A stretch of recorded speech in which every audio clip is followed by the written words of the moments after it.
অনেকেই ভাবেন mega auction আর mini অকশনের তফাৎটা ঠিক কোথায়। খুব সহজ, মিনি অকশনে টিমগুলো শুধু তাদের স্কোয়াডের ফাঁকফোকর বন্ধ করে, আর মেগা অকশনে প্রায় পুরো টিমটাই ভেঙে নতুন করে করতে হয়। প্রতিটি ফ্র্যাঞ্চাইজের হাতে থাকে একটি করে নির্দিষ্ট পার্স মানি বা বাজেট।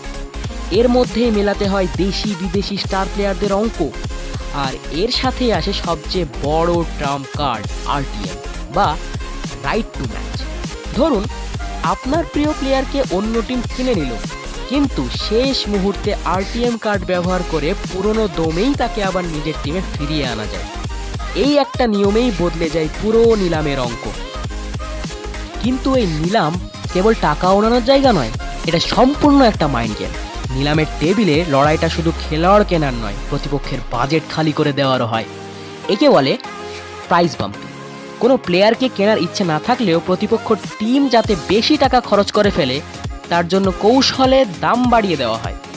আর পর্দার আড়ালে বসে থাকা ডেটা অ্যানালিস্ট আর স্কাউটরা ল্যাপটপে স্ট্যাটাস দেখে প্রতি সেকেন্ডে সিদ্ধান্ত নেন কখন প্যাডেল তুলতে হবে আর কখন লড়াই থেকে পিছিয়ে আসতে হবে।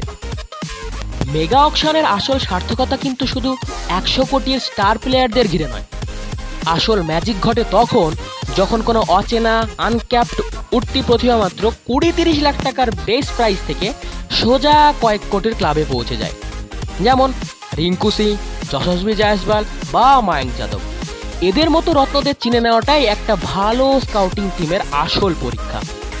তাছাড়া ইম্প্যাক্ট প্লেয়ার নিয়ম আসার পর থেকে নিলামের ছক আরও বদলে গেছে।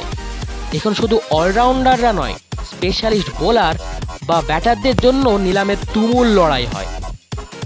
ট্রফি জয়ের লড়াইটা মাঠের সবুজ ঘাসে শেষ হলেও তার ভিত্তিপ্রস্তর গাঁথা হয় এই নিলামের ঘরে। প্রতিটি বিড, প্রতিটি সিদ্ধান্ত তৈরি করে ভবিষ্যতের চ্যাম্পিয়নদের।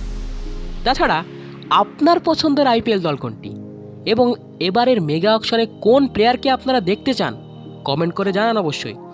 ভিডিওটি তথ্যপূর্ণ মনে হলে লাইক করুন এবং বন্ধুদের সাথে শেয়ার করতে কিন্তু একদমই ভুলবেন না।